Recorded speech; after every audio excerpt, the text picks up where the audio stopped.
That's when the Lord told me to jump to my feet. Cause I had blessings that were right in my reach. I had to usher in his presence of peace. Almost forgot about the promises he promised. So my name is Abraham Orr. Uh, I'm a pastor of a Freedom Initiative Church. And so I'm gonna come up with a Bible verse first, kind of give you a sense about my mindset, who I am, where I come from, and just go from there. So yeah. So my Bible verse would have to be First Corinthians chapter 13, 11. It's kind of like it's a theme for this community outreach.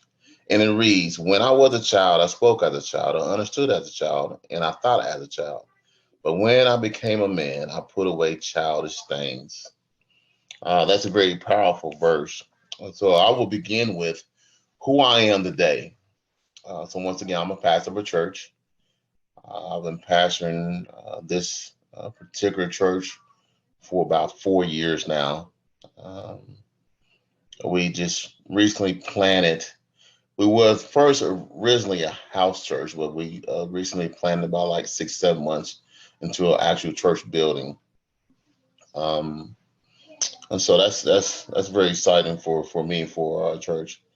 Um, I'm also a very family oriented man. So family is really important to me.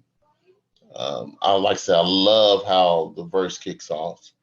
When I became a man, I put away childish things. So for me, a man, I like to be referred as a kingdom man whose life is governed by, um, first of all, for me, my Lord and Savior Jesus Christ, right? God. And so a kingdom man, a man, he's committed, dedicated, he's disciplined, he protect, provide, proclaim, and is faithful. And he is, and every last one of these principles are governed by one word: love. He is committed, dedicated, and disciplined to this love. He will protect, provide, proclaim, and be faithful to this love. And so that encompasses a lot of things. First of all, being committed, dedicated, and disciplined to God, to my calling, my life in Him, but then also to my family, my wife, my children, my grandchildren, right? Just my family as a whole. Just being a person whom they need in their lives, right? And so for me, that's what a kingdom man is. That is who a man is. And so one thing that I use um, to be my guide when it comes to my interaction, not only the people in my families, but anyone. And that guide is having someone else's best interest at heart. That's not It's me not being selfish. It's not about me. It's about someone else. What can I do to help encourage someone else? And so in our podcast in the Underground Railroad, we have our theme is experience the goodness of God. I often say a lot of times this world lacks genuine people. Therefore, I seek to be genuine at all times. And so in order to see the change that we want in our environments, in our communities, in our households, um, it begins with someone being genuine. And so, but my life hasn't always been like this, right? Because I was a child at once upon a time. And so I have been in prison. I was in prison for 28 years. I was released in November in 2021. November 19th, 2021. That's when I released. So I only been out like almost like a year and a half now. And so I remember the first time I said I needed to make a change in my life become the man of who I am today.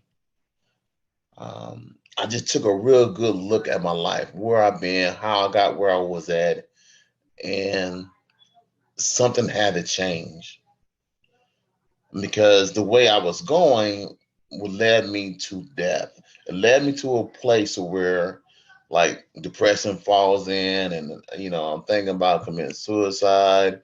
I don't feel no good. I'm no good to anyone, and you know being in prison for such a long time, since the age of 17. So I'll be 48 this year. I went to prison when I was 17 years old.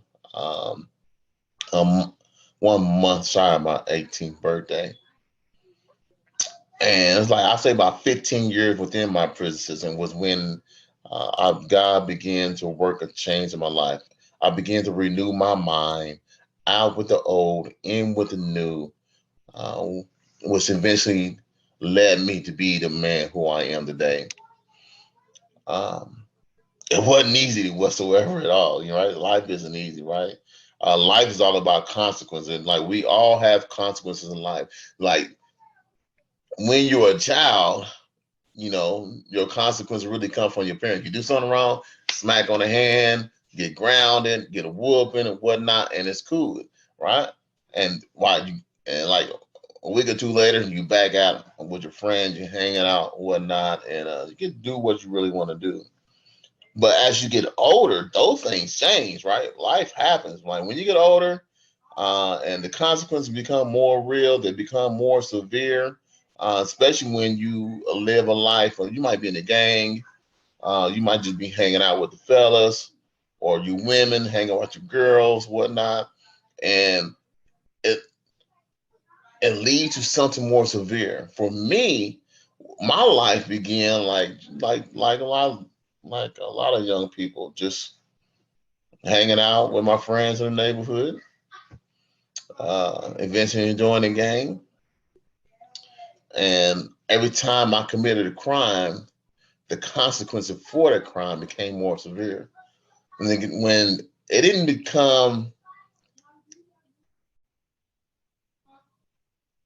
the consequence for my crime that led me to be in prison for almost 28 years, man, if I can go back, those smack on the wrist, I wish I could have took heed, because those small consequences right then, if I could have took heed, I would never seen, I would never lost uh, uh, those time period when I was in prison, because the consequences are real. But seeing like the lesser consequences you do have, um, it really don't mean nothing. It really don't mean anything. Not until you get a point in life where the system says you are old enough, physically, mentally mature to be an adult. And for me, that was age 17. And and so kind of what led me to prison, uh, was like, I was like I said, I was a gang member, and I ended up taking a man's life, a man who didn't know me whatsoever. Um, I often say he got caught up in young man's rage. So I caught my case like September 1st, 1993, September 17th, 1993. And before that, 2 weeks before that, my brother was killed, um, on September 1st, 1993. And so, like, in that period of 2 weeks, there was a rage so built within, um, a lot of hatred, and I end up committing a crime, and the consequences for me were 15 in life. We end up to turn into 28 years before I got out, like a year and a half ago. Um, Man, life is rough. This life is real, man. Um, and I often say, if I had someone who would just tell me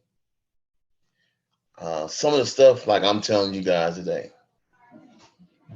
that man, life can be hard, life can be rough, but you know what? If you have the ability to think in the midst of the madness, right? Able to put your thinking cap on, right? Sometimes in heat of the moment, we just react, and the consequences from our actions is so far more severe than we really want it to be. But there's a moment in my life, like when I committed my crime, I had the ability to think But I just threw those thoughts away and I did what I want to do. But there's something in the back of my mind like, no, this ain't right. This ain't right. This ain't right. But I disregard that. So I believe that every man, every woman, when it comes to things that they do, there's something inside of them, innate within them, allows them to push the pause button. But we are so ready to go, go, go, we ignore that pause button, right? And so, man, when you go to prison, such as myself, man, there's so many birthdays, so many holidays. There's so much I miss. So my children right now, my daughter's 30 years old, my son is 29 years old, right? And remember, I was in prison 28 years. So my daughter was like 8 months old when I was in, and my daughter was 8 months old, and my son, he was conceived, he was born like uh, 2 months after I went to prison. And so I watched my children grow up from prison, and we really didn't have no relationship.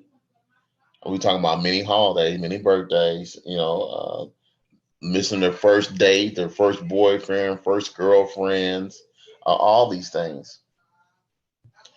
Um, man, the crime I committed, the consequence was so real. I lost out on a whole lot. You lose out on life, man. Right? So when some people go to prison, for being I was 17 years old when I went to prison, a lot of people are not fortunate as I am because they don't have the fortitude, the strength of mind, and courage to change. And some people get out of prison doing the same thing they was doing before they went in. Life wasn't real. The consequences wasn't real. All right, they didn't change. Change begin within. When I talk about change, I'm talking about change for the better. A lot of times we hear the word change, we think we assume it's for the better, but two ways can go. You can change for the better, you can change for the worse. But change is inevitable. It's going to happen no matter what. Hope people make the change for the better. But this life that we live, man, people go to prison and they come out worse than they went in. But that's why I love the verse. Like when I was a child, I spake as a child, right? But when he became a man, he put away childish things. And that only beginning with my way of thinking, taking a real good look at my life, how I lived, and what got me to the point where I was at. And so, never in a million years would I ever believe that I would be a pastor in a church right now. That I would be doing something greater than myself, serving a God who was God over all, and who loves all. So I want to tell you something that somebody would have told me. You are created for greatness. Your life has meaning. You have purpose. And so take that to heart. I don't care where you come from, what you've done, or what you're doing. Know that you were created for goodness, for greatness. You have purpose. You have meaning. You're not you're not your past mistakes, your problems you created, or the bad choices you made in your life. You can always begin again. But first, you got to put away those childish things. So that's what I would say. Peace.